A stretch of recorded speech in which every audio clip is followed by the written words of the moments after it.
Sallallahu wasallam wa baraka ala abdihi wa rasulih Muhammadin wa ala alihi wa ashabihi ajma'in amma ba'du rabbi syrah li sadri wa yassir li amri wa halul 'uqdatam min lisani yafqahu qawli. Ikhwati fillah, sebelum kita melanjutkan kepada bab yang baru, kita akan melanjutkan satu potong hadis yang berkaitan tentang fitnah yang akan datang bergelombang sebagaimana gelombangnya laut, yaitu kisah tentang Usamah bin Zaid radhiyallahu anhuma. Al-Imam Al-Bukhari menyebutkan dengan sanadnya dari Syu'bah dari Sulaiman, dia berkata, aku mendengar Abu Wa'il berkata, pernah ditanyakan kepada Usamah, yakni Usamah bin Zaid, ala tukallimu hadha, mengapa engkau tidak berbicara kepada laki-laki ini? Maksudnya kepada Uthman. Ketika terdengar gonjang-ganjing Uthman bin Affan mengangkat kerabat-kerabatnya.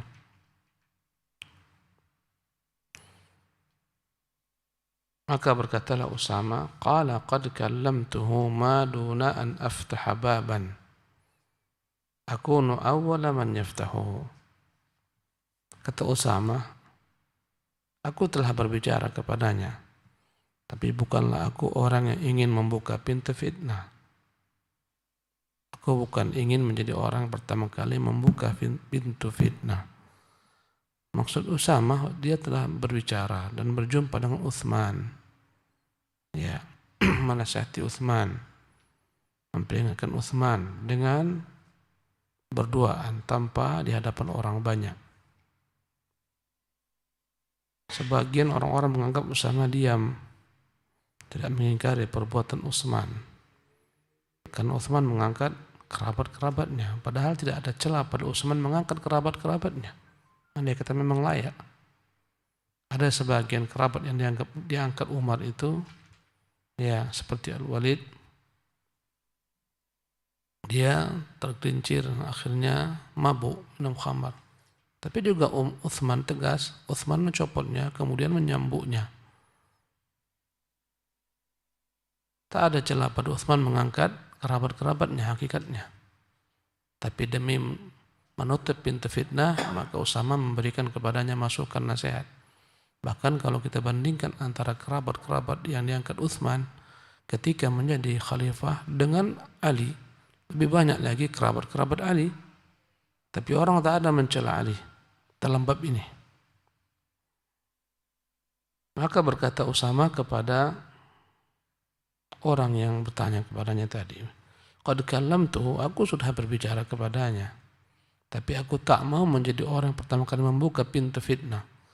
Maksudnya fitnah di sini adalah fitnah bergejolaknya masyarakat kaum muslimin ketika seseorang menasihati penguasa terang-terangan di hadapan orang banyak, akan memicu kemarahan penguasa. Ya, banyak sekali kemudaratan. Memberi masukan kepada penguasa, menasihatinya, amar ma'ruf nahi munkar kepadanya dengan terang-terangan, banyak kerusakannya. Ya, akan membuat masyarakat hilang kepercayaan kepada penguasa. Kalau masyarakat hilang kepercayaan kepada penguasa, maka mereka tidak mau taat. Ketika mereka tak mau taat, muncullah fitnah, penguasa akan memaksakan mereka agar taat. Terjadilah akhirnya antara penguasa dan masyarakatnya perselisihan yang boleh jadi berujung kepada pertumpahan darah. Ya, karena dia punya kekuasaan. Dan menasihati orang depan orang banyak juga bukan bagian daripada etika Islam. Apalagi jika dia penguasa. Ya. Maka Usamah menganggap kerusakan itu adalah ketika ada orang yang berani terang-terangan menasihati penguasa di depan orang banyak. Apalagi bukan menasihati, mencaci maki penguasa di depan orang banyak, menyebutkan aib-aibnya, celah-celahnya. Ini adalah pintu fitnah.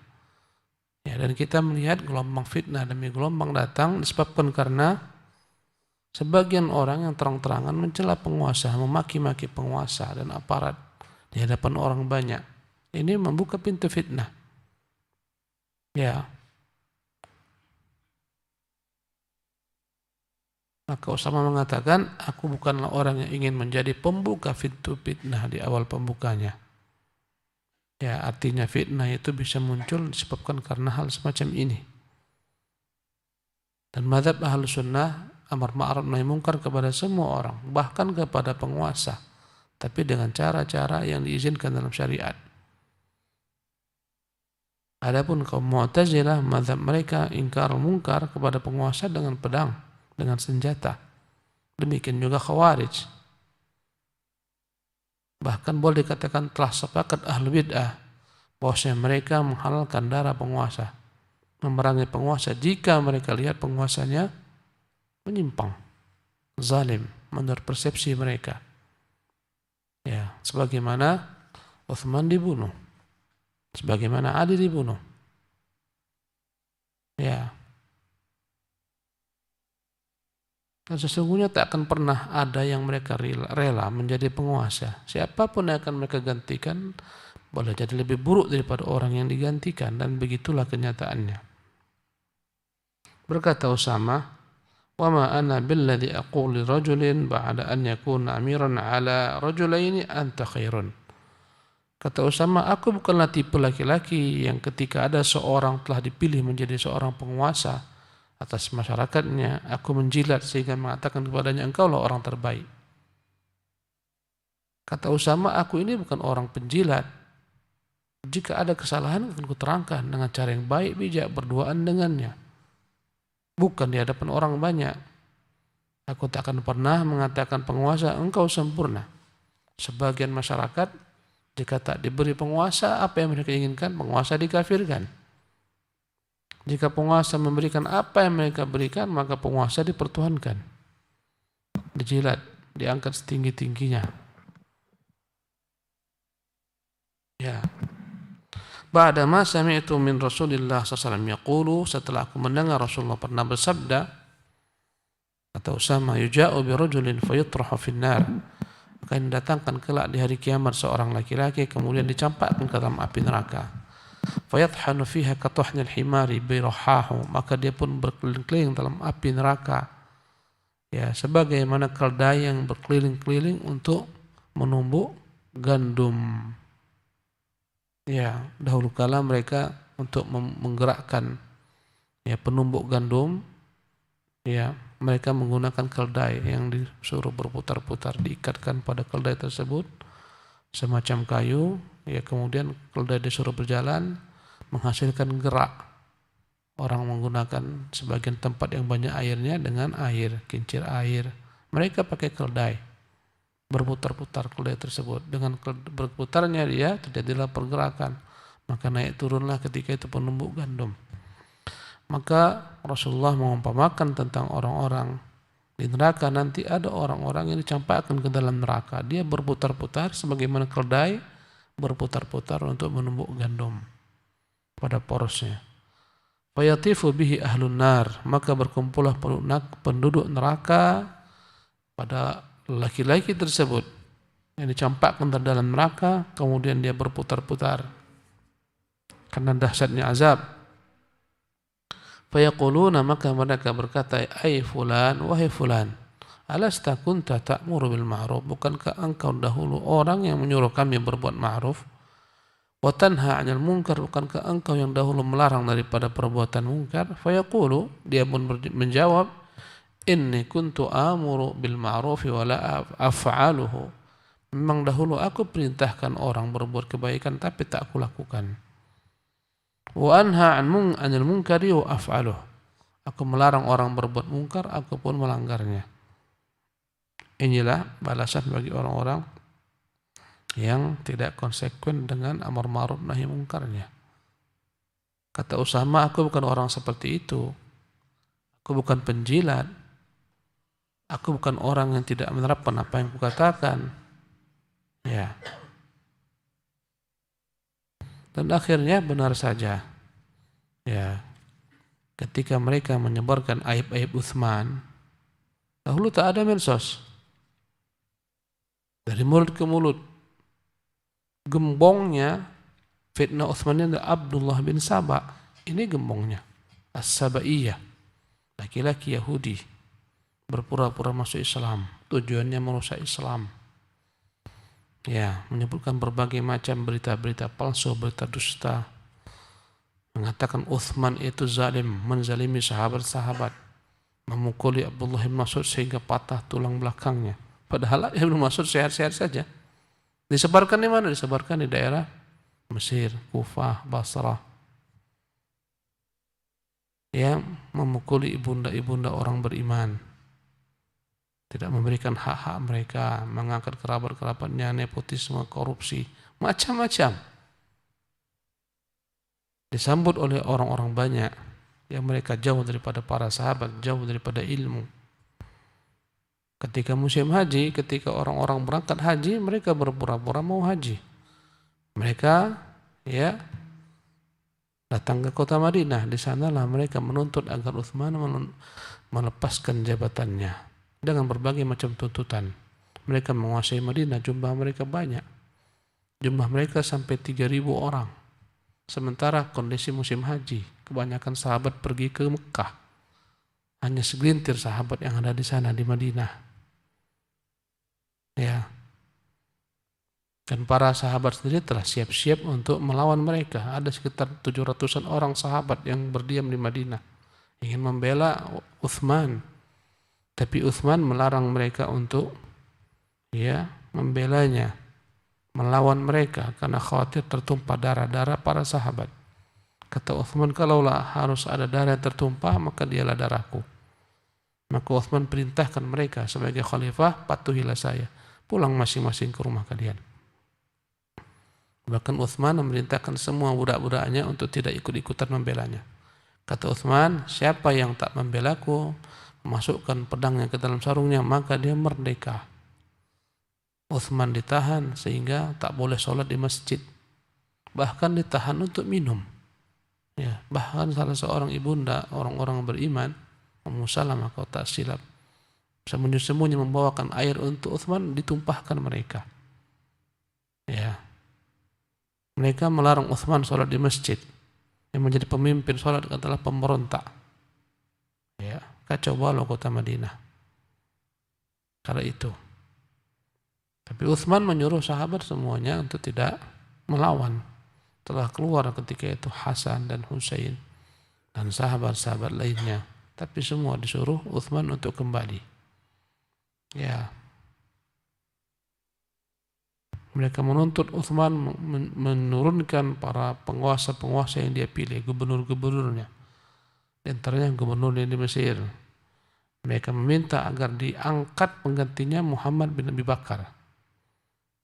Ya, Uthman mengatakan ya, memenuhi tuntutan mereka. Ya, entah bagaimana, kata mereka, terkala mereka berangkat menuju negeri Mesir, di tengah jalan ada seorang yang pulang balik mencurigakan. Maka mereka tangkap orang tersebut. Ternyata orang ini membawa surat, dalamnya ada stempel Uthman, yang dalamnya adalah perintah jika telah tiba mereka di Mesir sana, hendaklah gubernur di Mesir membunuh Muhammad bin Bakar dan para pengikutnya. Akhirnya mereka marah. Ya, mereka datang ke Uthman, kata Uthman, demi Allah aku tak pernah menulis apapun juga. Ya. Ada yang mengatakan stempelnya dipalsukan, macam-macam. Boleh jadi mereka saja yang punya tipu daya dan muslihat. Sampai akhirnya ujungnya tertumpahlah darah Uthman. Setelah tertumpah, fitnah pun terbuka sampai akhir zaman. Akan senantiasa ada peperangan antara kaum muslimin. Ya, inilah dampak daripada mengingkari penguasa dengan jalan yang tidak benar. Ya, apalagi Uthman. Ya, tak ada kesalahan Uthman. Kebanyakan hanyalah merupakan fitnah belaka yang mereka sebarkan. Naam, tafadhal Syekh.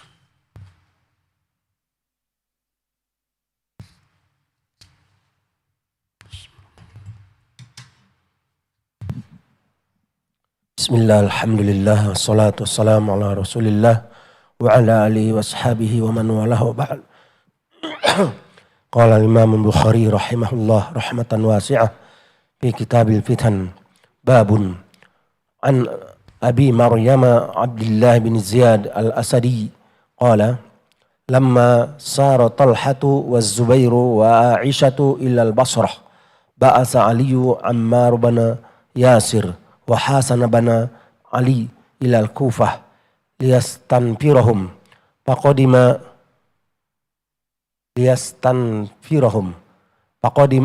faqadima alaina al-Kufata fasa'id al-mimbar fakana al-Hasan bin Ali fawqa al-mimbar fi a'lah wa qama Ammaru asfala min al-Hasan fajtama'na ilayhi fasami'tu Ammaran yaqul inna Aisyata qad sarat ila al-Basrati wa wallahi innaha la zawjatu nabiyyikum sallallahu alaihi wasallam fid dunya wal akhirah walakinna Allah tabaraka wa ta'ala ibtalakum liya'lama iyyahu tuti'una am hiya.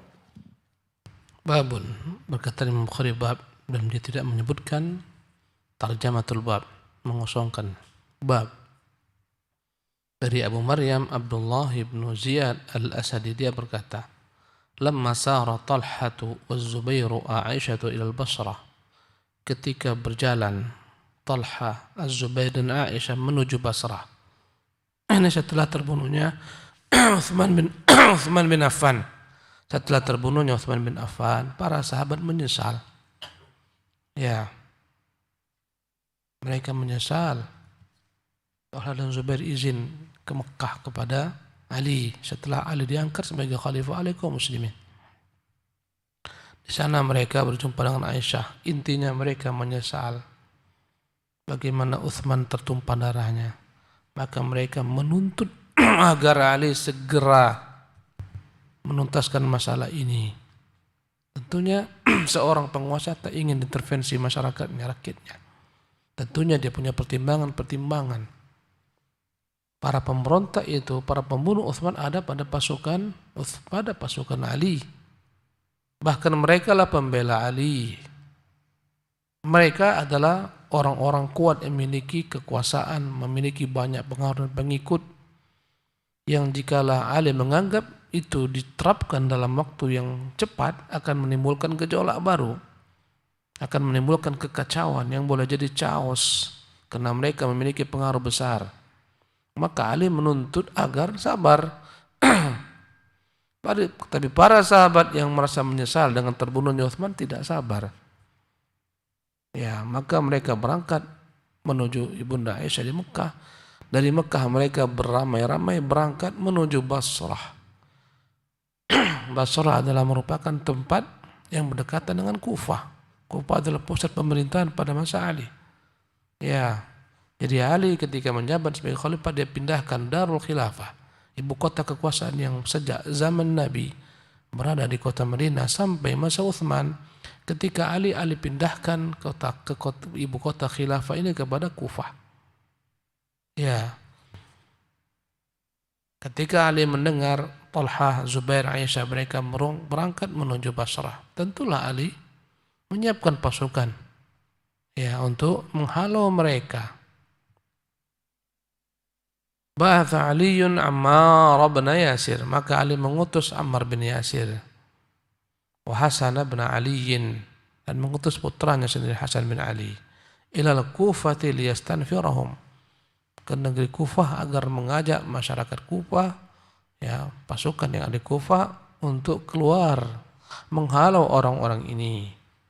Faqadima alaina al-Kufah, kata Abu Maryam Abdullah bin Ziyad, maka keduanya pun yaitu Ammar bin Yasir dan Hasan telah tiba di kota Kufah. Kufah dan Basrah kedua-duanya di Irak, lumayan jauhnya. Fasa'idal mimbara, maka Ammar pun naik ke atas mimbar. Fakana al-Hasan bin Ali fawqal mimbar, maka Hasan bin Ali ada di atas mimbar. Fi a'lahu, di atas mimbar yang paling tinggi tingkatnya. Ya,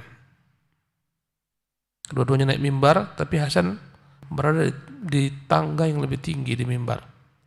Karena mimbar bertingkat, Hasan lebih tinggi. Wa qama Ammarun asfala min Hasan, dan Ammar berdiri di bawah Hasan bin Ali. Fajtama'na ilaihi, kami pun berkumpul ya kepada Ammar karena dia ingin berpidato. Fasami'tu Ammaran yaqulu, aku mendengar Ammar berkata, Inna Aisyata qad sarat ila al-Basrah. Sesungguhnya ibunda Aisyah telah berjalan menuju Basrah dengan pasukan. Wallahi innaha la zaujatu nabiyikum. Demi Allah dia itu istri Nabi kalian. Fid dunya wal akhirah, di dunia maupun di akhirat. Jadi ini menunjukkan kejujuran Ammar, meski dia tak seide berseberangan tapi dia tidak mencela sedikit pun istri Nabi. Dia mengatakan itu benar demi Allah istri Nabi kalian. Di dunia dan di akhirat menjadi istri Nabi kalian. Walakin Allah tabaraka ta'ala ibtalakum. Tapi Allah menguji kalian dengannya. Liya'lama iyyahu tuti'una am hiya. Agar Allah mengetahui di antara kalian siapa yang akan patuhi. Apakah akan patuh pada pimpinan kalian Ali bin Abi Thalib atau akan patuh kepadanya. Ya. Dan Imam Bukhari juga menyebutkan hadis yang berkaitan dengan pengangkatan putri Raja Persia sebagai penguasa setelah ayahnya mati. Ya, Abu Bakar meriwayatkan, sungguh telah bermanfaat bagiku dengan satu kalimat ya ketika terjadi peristiwa perang Jamal, perang unta, karena peperangan berada di sekitar unta Aisyah. Tatkala telah sampai kepada Nabi sallallahu alaihi wasallam menunggang kuda, ya, dan beritakan kepada Nabi sallallahu alaihi wasallam bahwasanya Persia telah mengangkat putrinya menjadi putri raja, menjadi penguasa. Maka berkatalah Nabi kala itu, lan yufliha qaumun, tidak akan pernah beruntung satu kaum walau amrahum imra'atan, yang mengangkat pemimpin mereka seorang perempuan. Kata Abu Bakar, ini sangat bermanfaat bagiku ketika mendengar Aisyah keluar dari Basrah beserta kaum muslimin. Kata dia apa? Aku sangat bermanfaat bagiku hadis Nabi yang mengatakan tak akan mungkin berjaya satu kaum yang memimpinnya perempuan. Kala itu ibunda Aisyah keluar bersama Talha, Zubair, mereka yang mengarahkan pasukan. Tentunya semuanya dengan ijtihad mereka. Ibunda Aisyah mungkin menganggap kedudukannya sebagai istri Nabi bisa mendamaikan kaum muslimin, merekat hubungan mereka. Ya, maka itu karena itulah dia keluar. Tapi dia tahu dia salah setelah terjadi peristiwa perang Jamal, dia kembali ke Madinah, bahkan dengan mulia dipulangkan oleh Hasan Hussein, diantar, dimuliakan. Dia menangis setiap kali ingat kisah tersebut, basah selendangnya. Ya. Dan dia pun telah ditentang oleh istri Nabi yang lain, memperingatkan ibunda Aisyah agar jangan turut serta keluar bersama mereka. Tapi semuanya telah menjadi ketentuan takdir Allah Subhanahu wa taala. Pecahlah perang Jamal, banyak yang terbunuh. Ya. Dalam perkara tersebut bahkan terbunuh Talha dan Zubair. Kedua-duanya terbunuh dalam peristiwa perang Jamal. Dan Ammar pun terbunuh juga nanti pada perang Siffin. Setelah ini ada pasukan berikutnya. Pasukan mana? Muawiyah. Kata Ali kepada Muawiyah, engkau turun. Aku ingin mengangkat gubernurku sana. Kata Muawiyah, ya, aku tak akan mungkin turun sampai kau serahkan dahulu. Siapa pembunuh? Utsman. Aku yang paling dekat dengan Utsman. Aku walinya Utsman. Aku wali darahnya Utsman. Berhak untuk menuntut kepadamu. Aku bukan tak mengkayu engkau sebagai khalifah. Ya, tapi aku belum membayatmu sampai engkau terlebih dahulu menyelesaikan siapa pembunuh Utsman. Maka tak dapat dikatakan Muawiyah sebagai pemberontak. Mengapa? Karena dia belum membayat Utsman. Kata dia, aku akan bayat patuh padamu tapi dengan syarat selesaikan dulu pembunuh Utsman. Kata Muawiyah tidak ada. Kata Ali, tak ada cerita. Engkau turun sekarang, ya, serahkan kepada gubernur yang kupilih. Ya, itu urusan pembunuh Utsman aku yang ngurus, bukan kau yang ngurus. Nanti ku bereskan. Kata Muawiyah, tidak. Aku yang paling dekat dengannya. Siapa yang menuntut kalau bukan aku?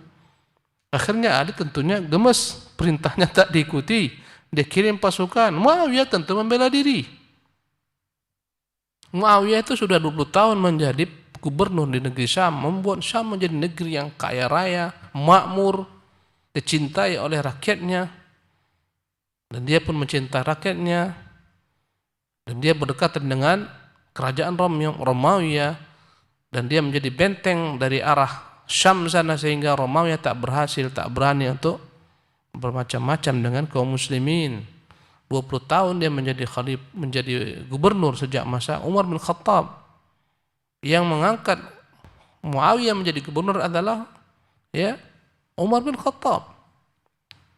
Sebelumnya yang menjadi gubernur di Syam adalah saudaranya Yazid bin Abu Sufyan. Yazid meninggal, digantikan oleh Muawiyah. Bahkan Ibnu Umar pernah ditanya, mana lebih utama antara ayahmu Abdullah bin Umar, ditanya mana lebih utama antara ayahmu Umar dengan Muawiyah. Apa kata Abdullah bin Umar? Umar ahsanu minhu. Umar lebih baik daripada Muawiyah, lakinnahu asyad. Tapi Muawiyah lebih hebat dalam memimpin. Bandingkan dengan, subhanallah. Perkataan siapa? Abdullah bin Umar. Dan tidak ada pernah kaum muslimin lebih dahsyat mereka bersatu padu di bawah satu kekuasaan, di bawah kekuasaan Muawiyah, sebagaimana yang terjadi pada masanya. Penaklukan di mana-mana, semua sahabat sepakat dia menjadi penguasa, adil, makmur. 20 tahun dia menjadi khalifah. Jadi 40 tahun dia megang kekuasaan. Pecahlah perang Siffin, terjadi gencatan senjata dalam peristiwa tahkim. Kemudian tatkala para provokator pembunuh Utsman melihat mereka telah berdamai, mereka gencatan senjata, maka mereka kembali membuat kekacauan. Mereka membuat fitnah, memancing di air keruh. Mereka menyerang tenda-tenda Muawiyah dan tenda-tenda pasukan Ali, sehingga menganggap semuanya telah berkhianat. Pecahlah perang Siffin. Demikian. Insyaallah kita lanjutkan di kesempatan akan datang. Subhanakallah bihamdik, asyhadu an la ilaha illa anta, astaghfiruka wa atubu ilaik.